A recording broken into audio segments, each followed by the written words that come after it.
Hablando sobre nuestro tema que estamos considerando, la pregunta es la importancia del Espíritu Santo en el hombre, en el creyente o en la iglesia, y también cuáles son las dudas que tenemos con respecto a la obra del Espíritu Santo.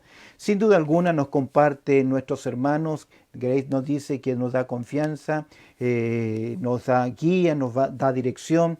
Nuestro hermano nos compartía sobre el Espíritu Santo, nos interpreta en nuestras oraciones. A la luz de las Escrituras vamos a mirar el consejo de la palabra de Dios. Así que les invito a que me acompañen con Biblia abierta en el Evangelio de Juan, en el capítulo 14. Mira conmigo el Evangelio de Juan, en el capítulo 14, y cuáles son las necesidades, cuál es la importancia de la obra del Espíritu Santo en nuestras vidas. Vamos a mirar juntos esta importancia, este primer tema. Vamos a tocar 2 o 3 temas, dando respuesta a la consulta que ustedes nos han presentado con respecto a la obra del Espíritu Santo. Queridos, nuestro Señor Jesucristo en el Evangelio de Juan, allá en el capítulo 14, verso 16, Jesús dijo lo siguiente, Juan 14, 16, y yo rogaré al Padre, yo dará otro Consolador. Y nuestro Señor Jesucristo fue muy claro al decir esto. Y yo rogaré al Padre y os dará otro Consolador para que esté con vosotros. Y nuestro Señor Jesucristo dijo y afirmó, para siempre. Sin duda alguna, la gran importancia de la obra del Espíritu Santo en la vida de la iglesia es que el Espíritu Santo nos va guiando en nuestras vidas. En Romanos capítulo 8, verso 9, el apóstol Pablo dice lo siguiente, mas vosotros no vivís según la carne, sino según el Espíritu, si es que el Espíritu de Dios mora en vosotros. Y si alguno no tiene el Espíritu de Cristo, no es de él. Como hijos de Dios sabemos que necesitamos vivir vidas espirituales. La vida espiritual se vive en comunión con Cristo Jesús. Es la capacitación, es la obra que produce la conversión en nosotros. Y como vidas espirituales, el estilo de vida debe asemejarse a la persona de Cristo Jesús. En Gálatas, en el capítulo 5, versos 22 y 23, encontramos una serie de características que se le denominan el fruto del Espíritu Santo. Todo creyente que anda en el Espíritu, en la persona que no tiene el Espíritu, dice la Escritura claramente, no es de él. El poder espiritual, escúcheme bien, lo que algunos le llaman, esa persona está llena del poder del Espíritu Santo, poderosa espiritualmente, confundimos espiritualidad con volumen, con declaración, con firmeza. Alguien predica apasionadamente y confundimos la predicación apasionada con una predicación poderosa en el Espíritu. Otras veces decimos, wow, este pastor predica en el poder del Espíritu. ¿Te has preguntado qué significa eso? Porque a veces confundimos pasión, énfasis, emoción con espiritualidad. El poder del Espíritu Santo radica en que ese hombre, cuando ministra la palabra del Señor, lo hace plenamente convencido que lo que está diciendo el texto es lo que él está transmitiendo a la congregación. Predicar en el Espíritu no son gritos ni son saltos, es contenido. Es enseñar lo que Dios quiso decir en aquel momento cuando fue escrita la palabra de Dios y cómo debe afectarnos en el día de hoy. Predicar en el Espíritu es entender la palabra de Dios en su contexto y llevarla al hoy, al presente, en una forma práctica y directa. Hace años atrás escuché una anécdota que me llamó mucho la atención. Llegó un predicador de estos apasionados y estuvo predicándole a una tribu india en los Estados Unidos. Y él gritó en el stage, en el escenario, gritó, saltó, aplaudió, se emocionó, lloró y presentó su mensaje. Luego le preguntaron al jefe indio, qué le había parecido el mensaje. El jefe indio, brazos cruzados, dijo lo siguiente: mucho viento, mucho trueno, poca lluvia.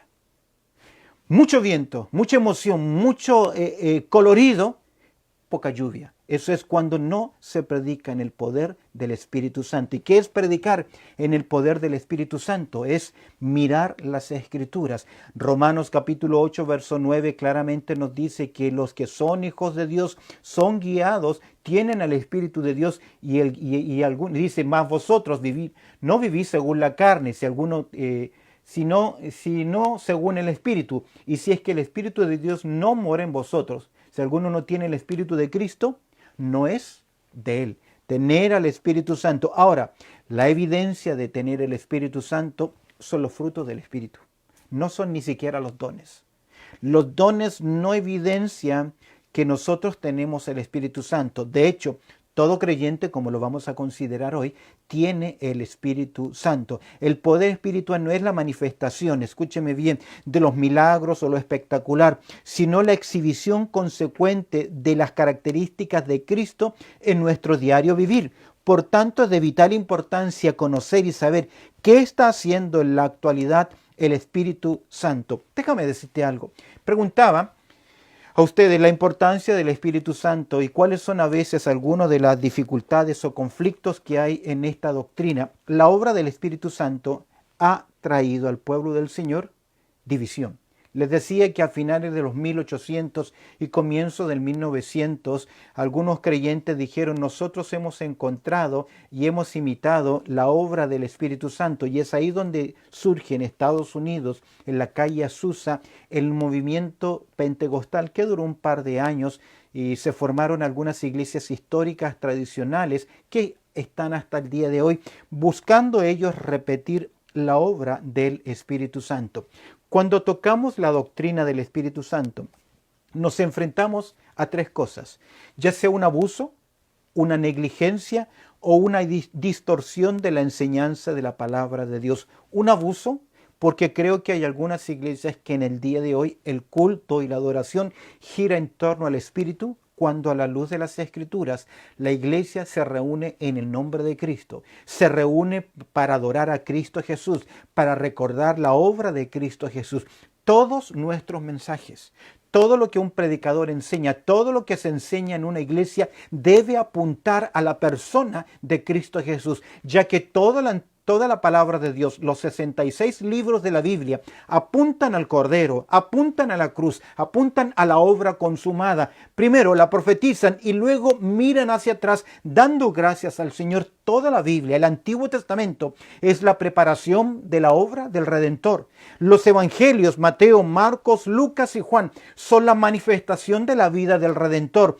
Hechos es la propagación de la obra del Redentor. Desde la carta a los romanos hasta Apocalipsis, hasta Judas, se nos explica ahí la obra del Redentor. ¿Qué fue lo que Él hizo? En los evangelios nos dicen lo que el Señor Jesucristo hizo por nosotros, pero las epístolas nos explican qué es la redención, qué es el precio que Él pagó, nos adoctrinan, y el libro de Apocalipsis es la consumación de la obra del Redentor. Las Escrituras son cristocéntricas. El eje central del universo es la persona de Cristo Jesús. Por Él y para Él fueron hechas todas las cosas. En la iglesia, la adoración debe ser dada a la persona de Cristo Jesús. De hecho, cuando tú estudias Apocalipsis, vemos que toda la honra, toda la gloria, la merece el Cordero de Dios. Pero en este abuso es que hay un énfasis exagerado en la obra del Espíritu Santo y pareciera que toda la adoración se le debe a Él. Ahora, no digo que es antibíblico orar al Espíritu Santo, porque Él es Dios.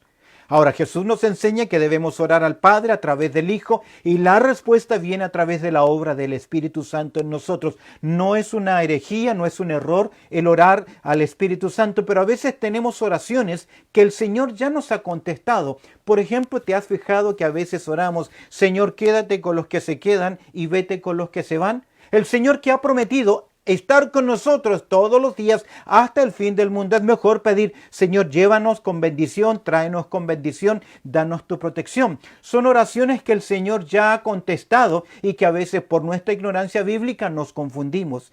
Ahora, mis queridos, por ejemplo, a veces cantamos: Santo Espíritu, ven y llena mi vida. No es una oración. Efesios capítulo 5 no es una oración. En Efesios capítulo 5, verso 18 dice: sed llenos del Espíritu Santo. ¿A quién se le dice? Es Dios.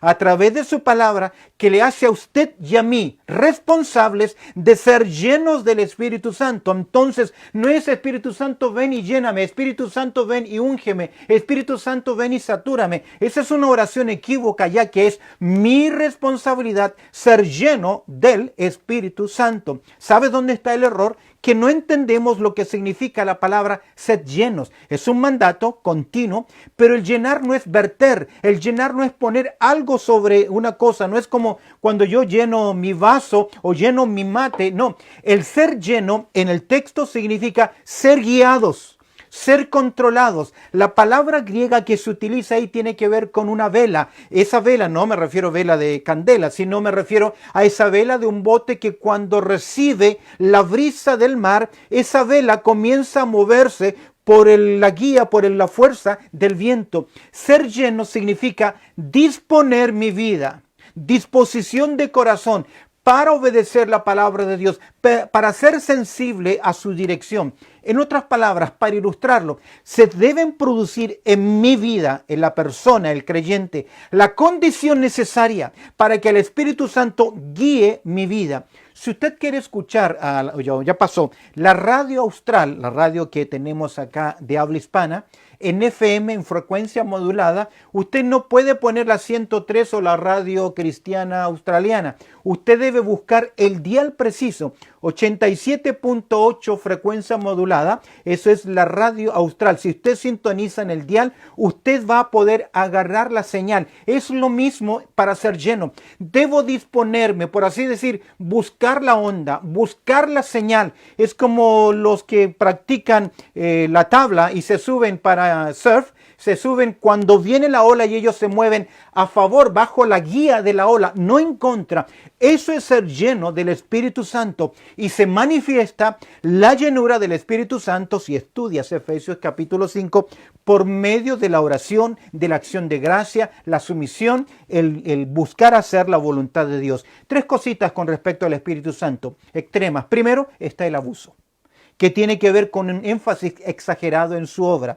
En segundo lugar, para cuidarse del emocionalismo, para cuidarse del sensacionalismo, algunas iglesias o hermanos se fueron al otro extremo que yo le llamo la negligencia. No se habla del Espíritu Santo, no se enseña sobre el Espíritu Santo. Hay un libro tremendamente interesante escrito por Chuck Swindoll, se llama Volando cerca de la llama, que enseña acerca del Espíritu Santo en una forma muy práctica, muy equilibrada. No te olvides que uno de los títulos que recibe el Espíritu Santo es Consolador. Consolador. En Primera de Juan, capítulo 4, verso 4, que dice, mayor es el que está en vosotros que el que está en el mundo. Queridos, el que está en nosotros es el Espíritu Santo. Es el Espíritu Santo que hace real a Cristo en nuestras vidas. Es el Consolador. Es aquel que recuerda Juan capítulo 14, verso 19, donde nuestro Señor Jesucristo dice, rogaré al Padre y os dará otro Consolador para que esté con vosotros. El que está en nuestras vidas y hace real la presencia de Cristo, hace real la palabra de Dios, hace real la guía del Espíritu Santo, hace real el poder espiritual, es el Espíritu Santo en nuestras vidas. Y no tiene nada que ver con sensacionalismos, con dones milagrosos, tiene que ver con llenura, con dirección, con reflejar el carácter de Cristo en nosotros. Pero algunas iglesias dejaron de tocar estos temas. ¿Por qué? Por no querer confundirse, por no asociarse con iglesias que van al extremo. Tres posiciones con respecto al Espíritu Santo. Abuso, al otro lado la negligencia y en tercer lugar otra línea más que es distorsión de la enseñanza del Espíritu Santo. Creo que esta distorsión de la enseñanza del Espíritu Santo no se da tanto en el pueblo evangélico, en el pueblo creyente, en la iglesia, sino que se da en grupos sectarios. Son aquellos grupos que niegan la personalidad del Espíritu Santo, que dicen que el Espíritu Santo solamente es una energía, solamente es un poder, es la fuerza activa de Jehová. Sí es cierto, es el poder de Dios manifestado, la tercera persona de la Trinidad, es el agente de acción del seno trinitario, pero es una persona. ¿Por qué es una persona? Porque se le dan títulos personales, se habla del el Consolador. Jesucristo dice, enviaré otro, Getro, que significa uno de la misma naturaleza o esencia. El Espíritu Santo es parte del seno trinitario. Él es Dios, al igual que el Padre, del Hijo y el Espíritu Santo, pero que ejerce una función de dependencia. Interesante. Estamos hablando sobre la obra del Espíritu Santo porque había algunas consultas, dudas con respecto a este tema. Esa es la razón. Presta atención. A la tercera persona de la Trinidad le llamamos tercera persona no por orden de importancia ni de jerarquía, sino por orden de revelación, de presentación. Siempre ha estado el Espíritu Santo obrando en la vida del hombre. Tú ya lo encuentras en Génesis capítulo 1, verso 2, y el Espíritu de Dios se movía sobre la faz de las aguas. Lo encuentras presente en la declaración del Padre, el Hijo, cuando dice el Padre, hagamos al hombre, utiliza el plural.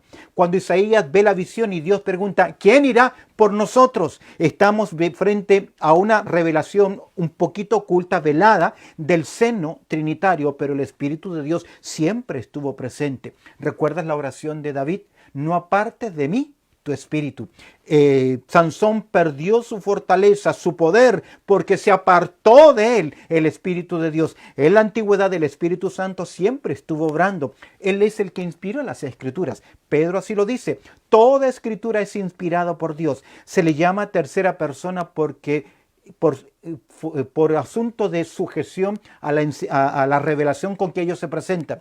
El seno trinitario se presenta con un Dios Padre que envía al Hijo, y tanto el Padre como el Hijo envían al Espíritu Santo. Es Jesús quien dice, el Espíritu Santo tomará de lo mío y os lo hará saber. Y el trabajo del Espíritu Santo en el día de hoy no es hablar de sí mismo, ni glorificarse a sí mismo, sino que llamar personas al arrepentimiento para que sean parte de la iglesia. Y escúchame bien, esa persona que recibe a Cristo como su Salvador personal, en el momento que cree, recibe el bautismo del Espíritu Santo y el Espíritu Santo lo posesiona, lo coloca, lo introduce, mejor dicho, lo bautiza. El término bautizar es baptizo, que significa poner en, sumergir. Primera a los Corintios, capítulo 12, verso 13, dice, por un solo espíritu fuimos todos bautizados en un cuerpo. Cuando la persona recibe a Cristo como su Salvador personal, primero a los Corintios capítulo 12, verso 13, el Espíritu Santo lo sumerge,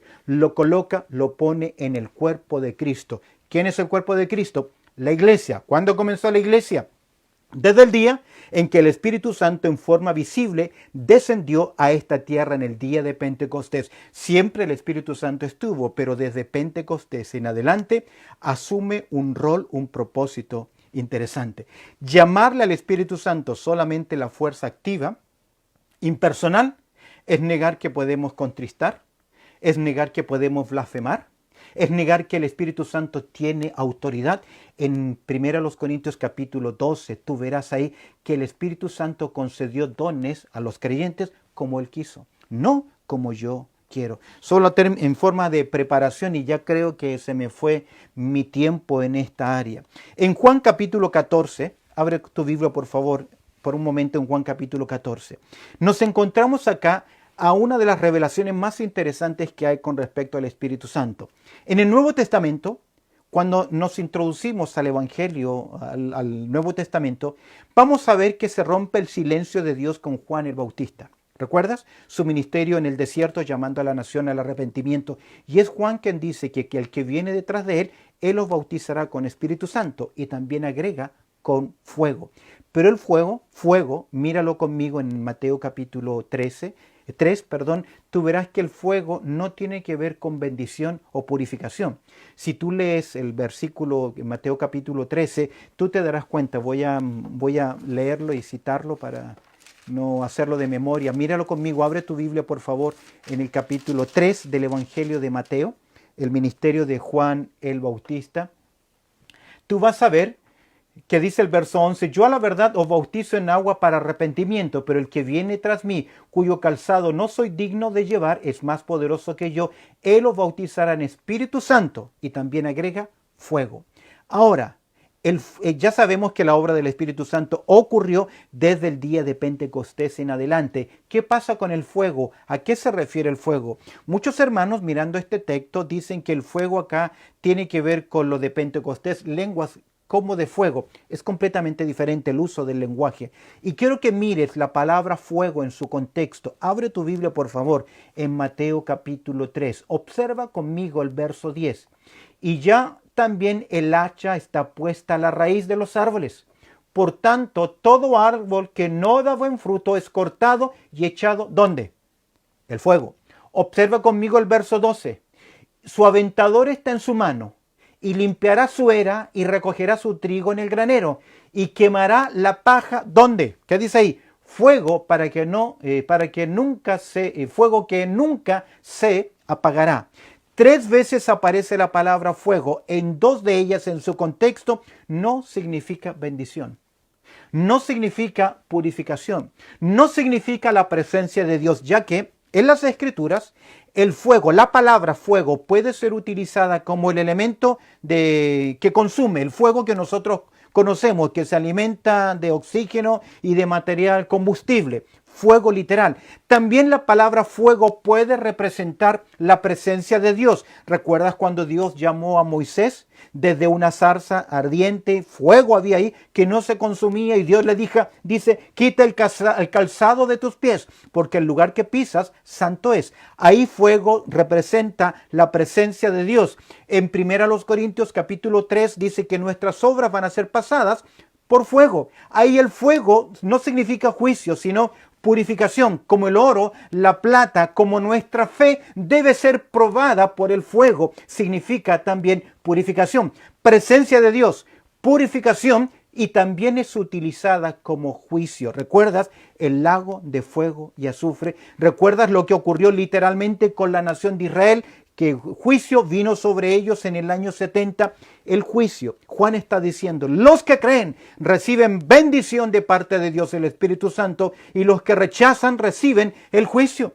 Por eso es que cuando algunas iglesias cantan, manda fuego, Señor, manda fuego, o envía la paloma con fuego celestial, gracias al Señor que tenemos el Espíritu Santo que interpreta nuestras oraciones, porque a veces lo que estamos pidiendo es juicio sobre nuestras vidas. Es por eso que debemos entender la vitalidad de la enseñanza de la palabra del Señor. Mira conmigo en Juan capítulo 14 por un momento. El Evangelio de Juan en el capítulo 14, y creo que nos vamos a quedar solamente ahí.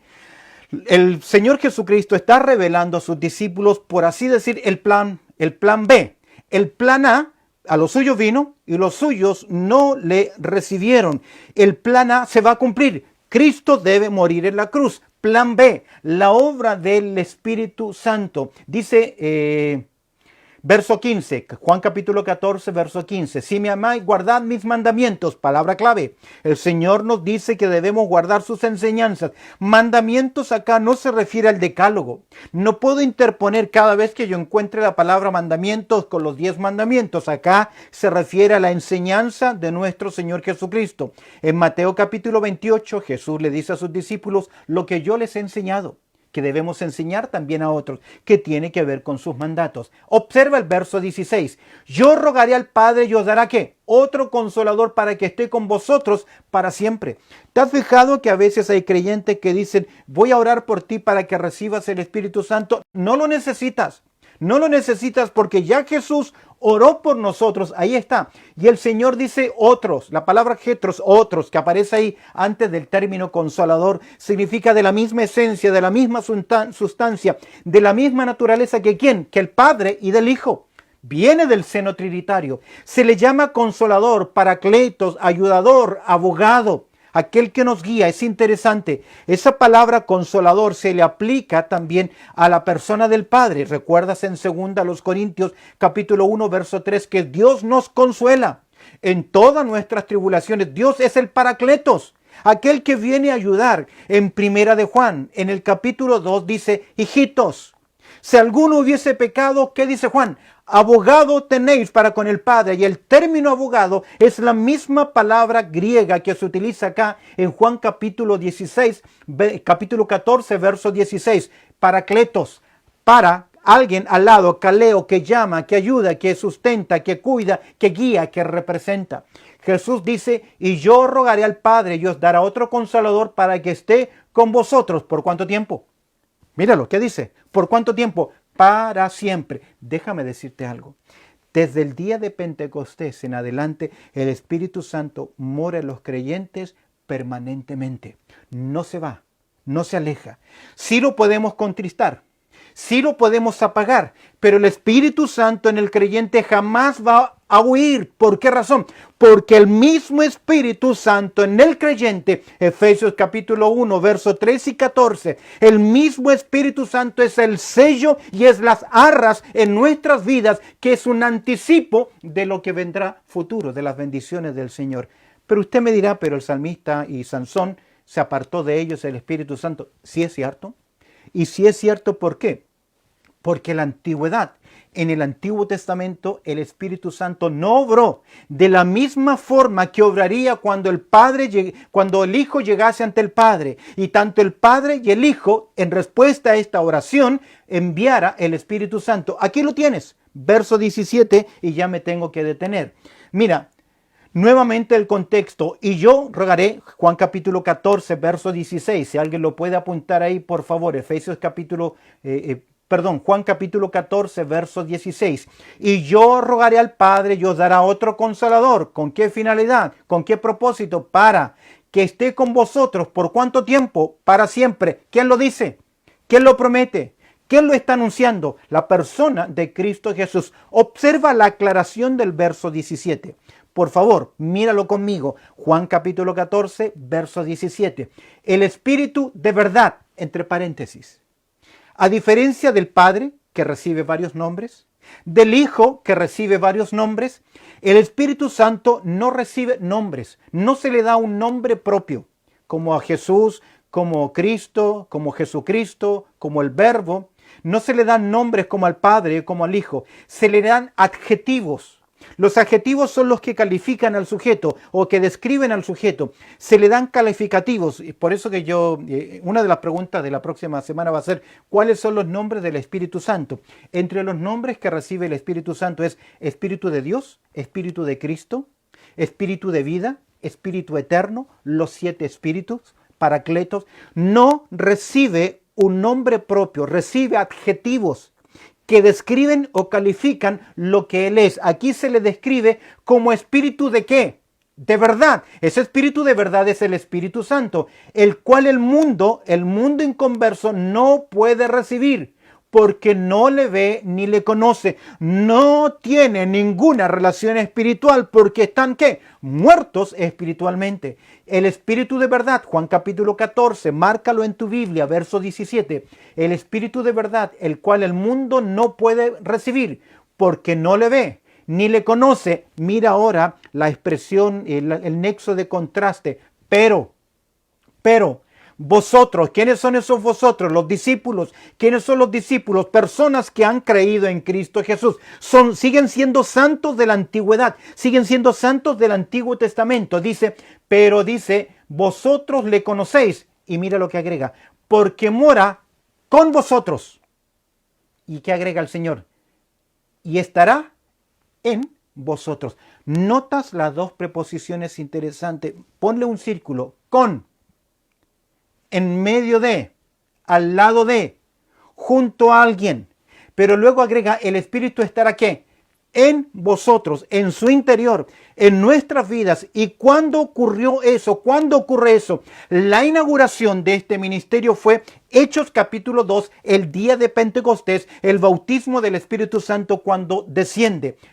Tengo que cerrar mi tema hoy con Efesios capítulo 1, por favor. Mira Efesios capítulo 1, porque la pregunta es, ¿cuándo la persona recibe el bautismo del Espíritu Santo? Yo estuve en campañas y eventos donde se prometía, Joel capítulo 2, verso 28, un derramamiento del Espíritu Santo. Lo vamos a estudiar en la próxima clase. Pero la pregunta es, ¿cuándo una persona recibe al Espíritu Santo? La respuesta está en Efesios capítulo 1. Observa conmigo el versículo 13. En Efesios capítulo 1, Pablo está alabando a Dios por las bendiciones que tienen los creyentes. Tú lo ves en el capítulo 1, dice, bendito el Dios y Padre, verso 3, que nos bendijo con toda clase de bendición espiritual en los lugares celestiales. El problema es que los creyentes, como no conocemos la palabra de Dios, ignoramos estas bendiciones. Y Pablo va a presentar las bendiciones del Padre, las bendiciones del Hijo y las bendiciones que tenemos del Espíritu Santo, y las razones por qué tú y yo fuimos aceptos en el amado. ¿Cuándo fuimos aceptos en el amado? En el día en que reconocimos a Cristo como nuestro Salvador personal, cuando Él vino a nuestras vidas y nos salvó, nos redimió, nos perdonó de nuestros pecados. Ahora, históricamente en la vida de una persona lo decimos que ocurre cuando yo recibo a Cristo como mi Salvador personal, que es el segundo nacimiento. Ahora, en Efesios capítulo 1, verso 13, Pablo enumera las bendiciones del Espíritu Santo y presta atención. Dice, en Él también vosotros, habiendo primero oído la palabra de verdad. ¿Qué palabra de verdad? Aquí lo aclara, el evangelio de vuestra salvación. ¿Sabes por qué? Romanos capítulo 10, verso 17. Dice que la fe viene por el oír. ¿Y el oír qué cosa? La palabra de Dios. El evangelio tiene que ser oído. Es por eso que en capítulo 10 el argumento de Pablo es ¿cómo van a invocar a quien nunca han oído, de quien nunca han escuchado? Es por eso que tú y yo somos enviados. ¿Cómo irán sin haber quien les predique? ¿Y cómo predicarán si no fueren enviados? Se cierra el libro de Apocalipsis diciendo, el Espíritu y la iglesia dicen, ven. El evangelio es proclamado por los labios de la iglesia y el Espíritu Santo convence al hombre de pecado, de justicia y de juicio. Y es el evangelio. Usted debe presentar el evangelio a Cristo Jesús, que murió, que fue sepultado y que resucitó, y es aquel que cambia las vidas. Evangelizar no es invitar a una persona a la iglesia, no es hablarle de lo lindo que es la vida cristiana. Evangelizar es confrontar a la persona con Cristo Jesús, a que tome una decisión, le sigue o le rechaza, le reconoce como Salvador, o un día le tendrá que reconocer como soberano. Pero cuando ya le reconozca como soberano, no habrá oportunidad para el arrepentimiento. En Él también vosotros, habiendo oído la palabra de verdad, el evangelio de vuestra salvación, la predicación del evangelio. Y habiendo, mira lo que dice el texto, creído en Él, responder positivamente. La fe es la única obra humana que no requiere obra humana. ¿Lo tiene? La fe es la única obra humana, lo único que yo puedo hacer frente al regalo de Dios, que no involucra obra humana. Déjame decirte algo. Lo único que usted y yo aportamos a la salvación es nuestro pecado. Nada más que eso.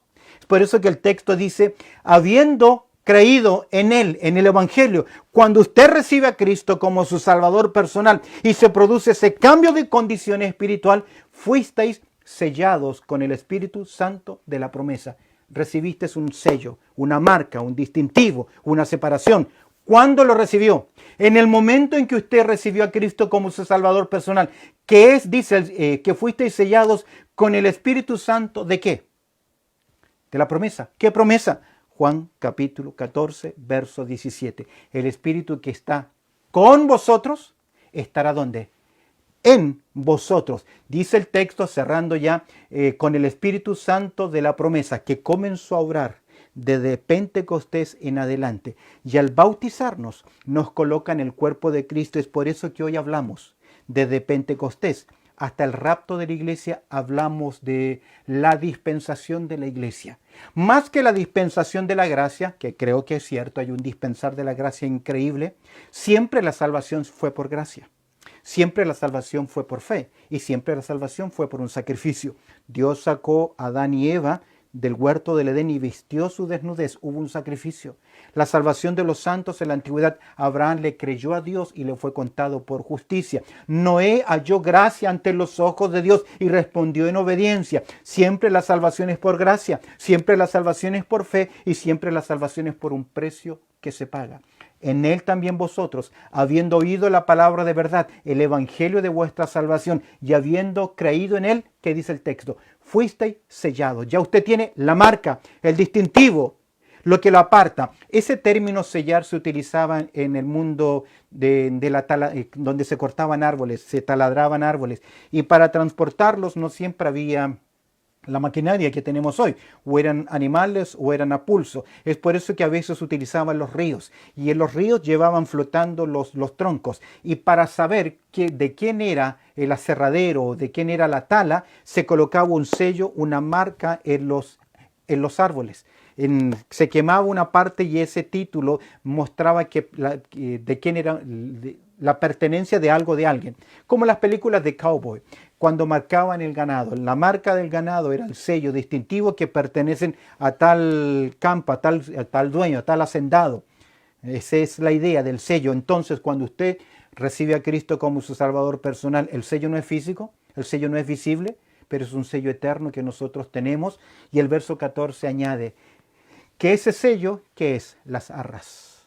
Las arras es el anticipo, es como la prima, es como el primer depósito, es como la primera cuota en la cual usted se compromete a 10 pagos más, 20 pagos más, o en el caso nuestro a 30 años más de pago si compramos una casa, pero la prima, el depósito, es la garantía que el resto se va a cumplir. En otras palabras, la obra del Espíritu Santo en nuestras vidas, el haberlo recibido, el bautismo del Espíritu Santo, la recepción del Espíritu Santo es solamente el sello, pero también es las arras, el anticipo que garantiza las bendiciones que tendremos por toda la eternidad. Cuando recibimos el Espíritu Santo, el oír, el creer. Y cuando oímos y creemos, en ese momento recibimos, escúcheme bien, el bautismo del Espíritu Santo. El hablar en lenguas, el que se produzcan otras cosas, no tiene nada que ver con el bautismo del Espíritu Santo. El bautismo del Espíritu Santo, cierro la idea hoy, no es una experiencia que el creyente debe buscar. Y si yo le digo a un creyente, ¿sabes qué, hermano? Yo quiero orar por ti porque tú aún no tienes la obra del Espíritu Santo en tu vida. Claramente las Escrituras nos enseñan que el que no tiene el Espíritu de Cristo, sencillamente no es de él. Miren Romanos capítulo 8, versículo 9. Dice Romanos capítulo 8, verso 9, marca este versículo, es importante. Mas vosotros no vivís según la carne, sino según el Espíritu, si es que el Espíritu de Dios mora en vosotros. Nadie puede vivir en el Espíritu si no tiene el Espíritu Santo. Primero a los Corintios capítulo 12, verso 1, nadie puede llamar a Jesús Señor si no es por el Espíritu Santo. Es clara las Escrituras. Mas vosotros no vivís según la carne, sino según el Espíritu, si es que el Espíritu de Dios mora en vosotros. Observa Romanos 8:9. Y si alguno no tiene el Espíritu de Cristo, que es otro, recuerda que el Espíritu Santo no recibe nombres, sino adjetivos calificativos. Si alguno no tiene el Espíritu de Cristo, ¿qué?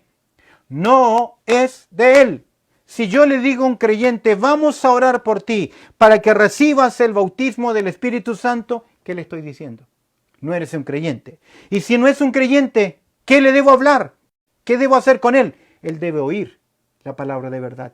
Él debe recibir el Evangelio, creer con fe para recibir el bautismo o la obra del Espíritu Santo en su vida. Queridos, se me fue demasiado rápido el tiempo. Eso ocurre cuando no sigo un bosquejo en especial, sino vamos hablando sobre un tema. Si tienes preguntas y dudas sobre la obra del Espíritu Santo, ponlas ahí y las vamos aclarando. No quiero dilatar el tema más de 2 o 3 semanas para cerrar el tema ahí. Hay mucho que decir sobre la obra del Espíritu Santo. Si tienes dudas, por favor, ponlas ahí, házmelas llegar y las aclaramos. Hoy hemos hablado que el Señor Jesucristo prometió el Espíritu Santo. Próxima semana vamos a ver qué hace el Espíritu Santo en el hombre. Desde ya les digo, convence, convierte, cambia, conduce y capacita. 5C. Estas 5C vamos a estudiar la próxima semana de la obra del Espíritu Santo en nuestras vidas. Cerramos con una palabra de oración. Y recuerda que si tú ya tienes el Espíritu Santo, tienes 4 mandatos con respecto al Espíritu Santo. No contristar, no apagar. Y los mandatos positivos son andar y ser llenos del Espíritu Santo. Bendito Padre Celestial, te damos gracias, Señor, por tu amor, también por tu cuidado y por esta oportunidad que nos concedes de reflexionar, Señor, en tu palabra. Te pido que lo que hoy consideramos, el tema que hemos abordado, sea práctico en nuestras vidas, ya que es de vital importancia la obra del Espíritu Santo en la iglesia. Tú, buen Dios, has enviado el Espíritu Santo para que esté junto a nosotros, esté dentro de nosotros, hasta el día final, el día de nuestra redención. Ayúdanos a ser sensibles, Señor, a la obra y la dirección del Espíritu Santo en nuestras vidas. Nuevamente queremos orar para que tú traigas consuelo, traigas paz y traigas fortaleza, Señor, sobre algunas necesidades. Queremos pedir por Ana María, Señor, la madre de Mary, para que tú tengas gracia y misericordia de ella y le cuides, Señor, en su situación de salud. Oramos por Bruno, Señor, para que tú guíe, Señor, la mano de los médicos en el tratamiento que él está teniendo. Pido, Señor, por nuestra hermana Margarita, por nuestro hermano Marcos, Señor, en sus limitaciones, en sus luchas, en su salud. Pon tu mano poderosa y milagrosa sobre sus vidas y restabléceles, Señor, para tu gloria. Acá en Australia, ayúdanos, Señor, a salir pronto de esta situación de lockdown, Señor, para que podamos movilizarnos con libertad. Protege, Señor, aquellas familias que en cierta forma tienen un, como le llaman acá, un close contact, un contacto directo, Señor, con personas con el virus o el COVID. En especial te pido por mi familia, que estamos en un momento también, Señor, de ver resultados del COVID, para que tú también nos protejas, cuide nuestra salud, nuestro entorno familiar. Te pido por tu iglesia, por tu pueblo, tanto de nuestra iglesia, aquellos hermanos y hermanas que nos están viendo, que nos verán en forma diferida. Señor, te pido que este tiempo sea de bendición también en sus vidas, tú les protejas, les ayudes. Trae consuelo, trae paz a la familia Harnish y te agradecemos, Señor, por la consideración de tu palabra. En Cristo Jesús oramos. Amén y amén.